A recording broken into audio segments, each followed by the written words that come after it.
Bonjour et bienvenue à l'émission On est en business. Ici Karine Nadeau de business.ca. Il me fait vraiment plaisir de pouvoir vous partager ce concept unique qui raconte des vraies histoires de dirigeants qui seront là avec moi et qui partageront leurs problématiques vécues, des problématiques actuelles ou des problématiques du passé et comment business.ca est venu aider à trouver des solutions. Alors, notre organisation, c'est vraiment de créer une communauté. Actuellement, c'est 400 consultants qui sont là pour soutenir les entreprises de tous les domaines, dans toutes les régions. Peu importe leur taille et peu importe leur problématique, tous les consultants de business.ca sont là pour aider les entreprises. Et business.ca, c'est une grande co-création. C'est une grande communauté. Et j'espère qu'à travers ces émissions-là, les entreprises, en fait, les représentants d'entreprises et des consultants pourront être inspirés et trouver des solutions pour leurs propres problématiques et pouvoir continuer leur croissance. Au plaisir de vous rencontrer et je vous souhaite d'avoir beaucoup de plaisir et d'inspiration en écoutant nos émissions.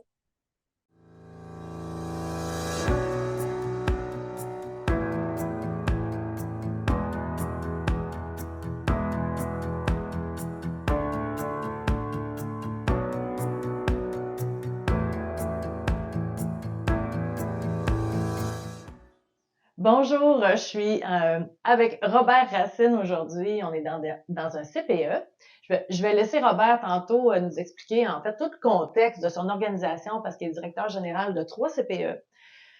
J'ai tellement de, de bonheur à être avec Robert parce que c'est une personne extrêmement inspirante. Hein. Tantôt, je me disais à quel point c'est une personne innovante, un gestionnaire que probablement qu'il devrait enseigner peut-être dans des écoles de gestion parce qu'il y a beaucoup, beaucoup à nous apprendre. Alors, son expérience, j'espère qu'elle va vous être utile aujourd'hui. Bonjour Robert. Bonjour. Merci beaucoup de nous accueillir chez vous, dans tes locaux.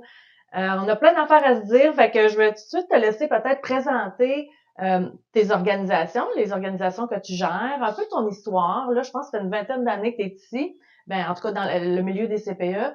Alors, qu'est-ce qui t'a attiré dans les CPE? Puis qu'est-ce qui s'est passé dans les dernières années? Comment tu as vu l'évolution des CPE?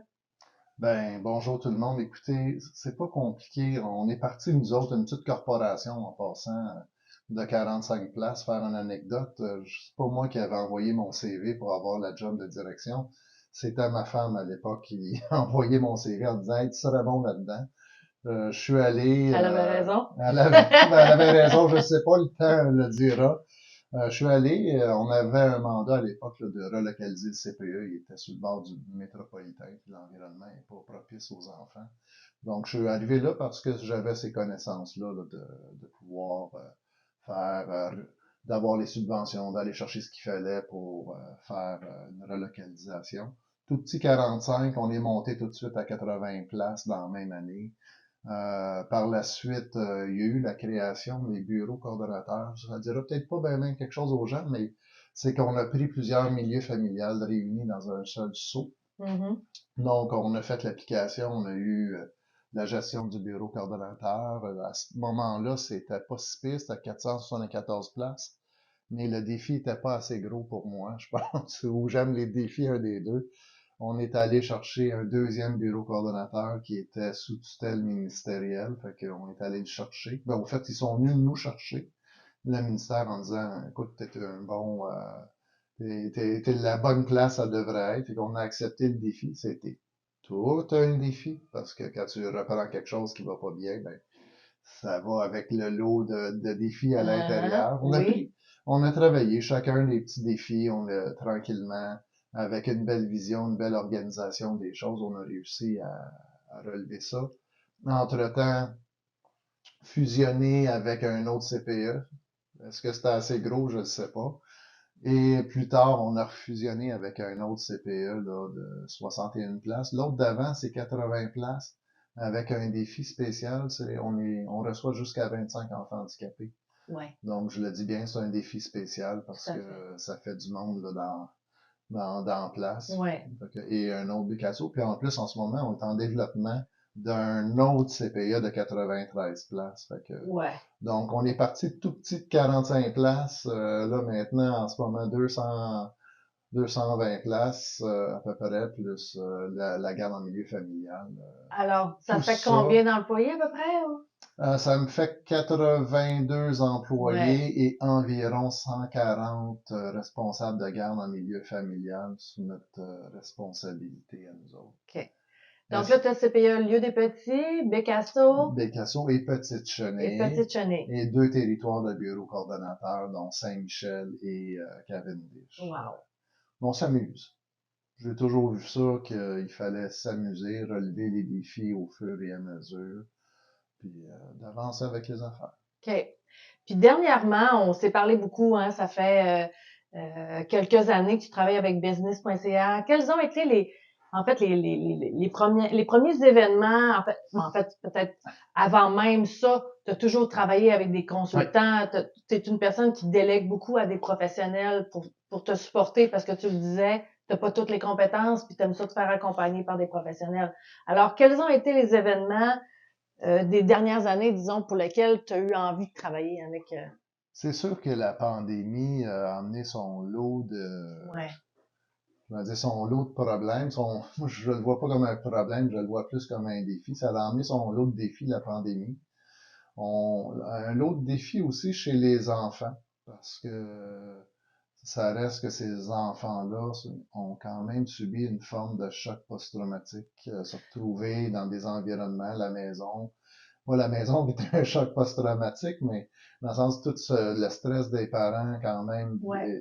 Ouais. descendait vers les enfants, Ouais. le personnel aussi. Donc, à la suite de la pandémie, ben, on s'est dit, ben, il faudrait peut-être faire un diagnostic organisationnel. Faut dire que je venais de négocier les conventions collectives à Montréal, puis je sentais beaucoup de détresse dans les autres CPE. Donc, je me suis dit, je vais aller mesurer mon CPE. Y a-t-il de la détresse? Comment ça se passe chez nous? Ça va-tu bien? Bon, ça va-tu bien?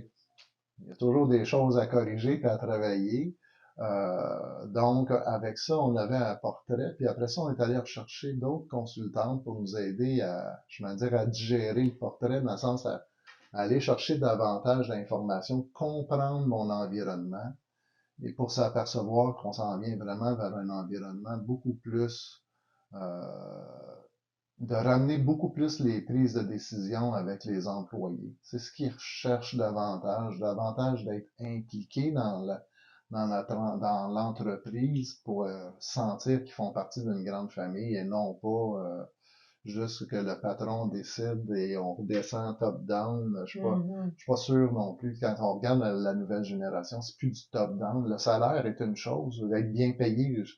Il n'y a rien de mieux dans la vie, mais le salaire ne fait pas le bonheur au travail. Ce qui fait le bonheur au travail, c'est ton environnement.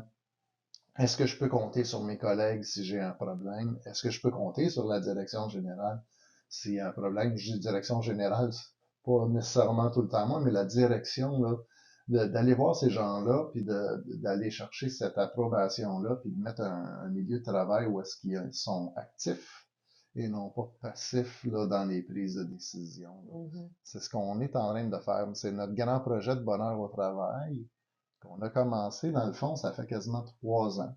À la fin de pandémie, diagnostic, après OK. ça, travail avec une autre consultante pour digérer ce diagnostic-là, aller chercher de l'information, nous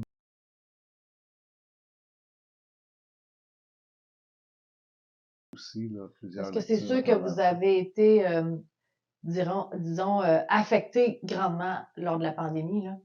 Comme plusieurs organisations, mais vous autres, vous étiez comme tout le temps dans le sujet d'actualité. Oui. Vous étiez vraiment dans notre monde, hein, parce qu'on avait des enfants. Bon, c'était incroyable, tout le travail que vous avez fait. Donc, effectivement, vous avez été un peu, disons, magané après ça. Mais comment tu vois la différence entre après la pandémie et aujourd'hui, ton monde, ta gang, ils vont comment? Puis, est-ce que ça va mieux, en fait? Ben, je te dirais que ça va de mieux en mieux. Tu Ouais. sais, changer un environnement ou une philosophie de travail, c'est, tu sais, au bout de 3 ans, tu commences à avoir là, un peu les répercussions de ce que tu fais, les répercussions positives. Puis Ouais, là, je c'est peux ça. dire aujourd'hui que quand j'ai fait le tour de mes équipes de travail récemment, ben là, je vois des employés qui ont envie d'embarquer. C'est sûr que faut travailler avec eux autres maintenant pour passer cette envie-là de mettre Ouais. le pied là, dans l'engrenage, mais on le voit que ça vaut la peine d'investir dans le temps et Mhm. de dire, pouvons-nous travailler ensemble? Puis le nous, je le mets vraiment un gros nous, je le dirai pas assez dans le sens que c'est tout le monde ensemble, pouvons-nous travailler. On parle pas d'une lolocratie, là, où est-ce qu'on Mm. met les structures à zéro, c'est j'ai un rôle à jouer comme direction, mes directions ont un rôle à jouer, mais comment est-ce qu'on peut tous jouer nos rôles ensemble? Et c'est là que les gens restent surpris du ensemble, jusqu'à où qu'on peut aller ensemble. On a un super de beau comité qui travaille depuis 1 an sur comment la vision qu'on devrait avoir des enfants handicapés. Dans Mhm. le sens comment travailler avec eux autres, comment travailler à l'inclusion de ces gens-là pour qu'ils fassent des bons petits, des bons élèves à l'école, ces enfants-là aussi, Ouais. pour relever leurs défis avec eux autres Ouais. à ce moment-là. Donc, toi, t'es pas le décideur qui dit, bon, on va faire ça comme ça maintenant. T'impliques vraiment, vraiment ton monde. Puis, t'es pas nécessairement, comme tu dis, dans la holacratie où tu aplanis complètement tes structures. Tu restes là. Puis tantôt, tu me disais, moi, mon rôle, dans le fond, c'est de soutenir mes équipes, leur donner les outils pour continuer à, à réaliser leur projet d'affaires. Puis, si ça fait du sens avec tes projets organisationnels, en fait. Exactement, parce que je ne peux pas réaliser tout.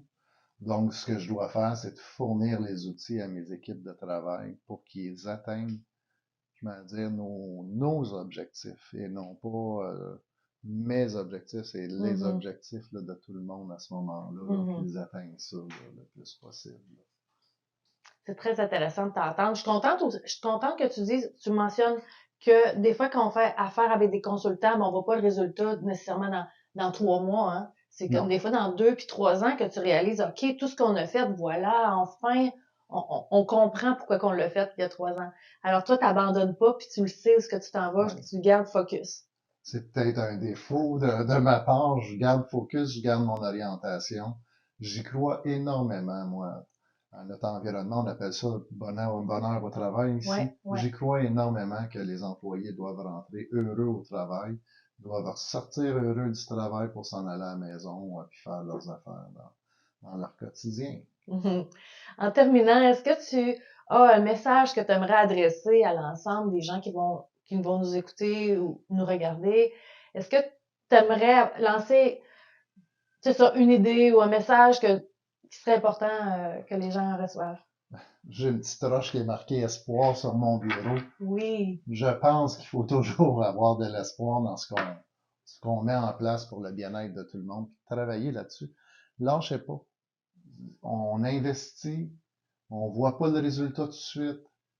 Si on lâche, on ne verra pas tout le résultat, mais quand on investit Mhm. dans des changements, dans une vision, d'aller chercher l'aide de consultants qu'on a besoin, puis il faut pas se gêner d'aller la chercher, cette aide-là, parce que le dollar que vous investissez, il va en rapporter beaucoup plus par la suite s'il est bien investi là, avec le choix de nos orientations et l'aide que le consultant va nous avoir apporté.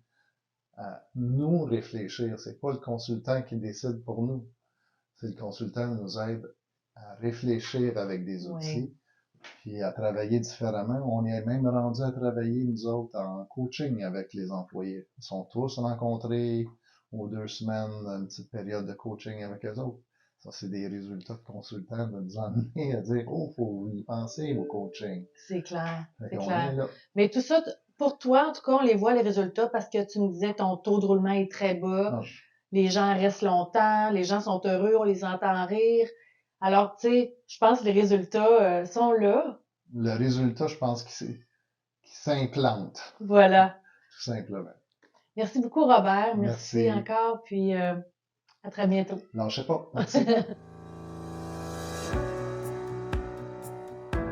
Voilà, j'espère que vous avez apprécié cet épisode de l'émission On est en business.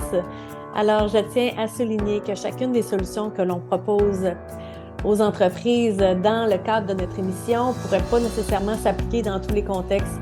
Alors, je vous invite à communiquer avec nous si vous avez envie de jaser de ce que nous proposons ou de d'autres problématiques que vous vivez. aussi nous contacter si vous désirez faire partie de l'émission, à être une entreprise vedette dans notre prochaine émission. On est en business.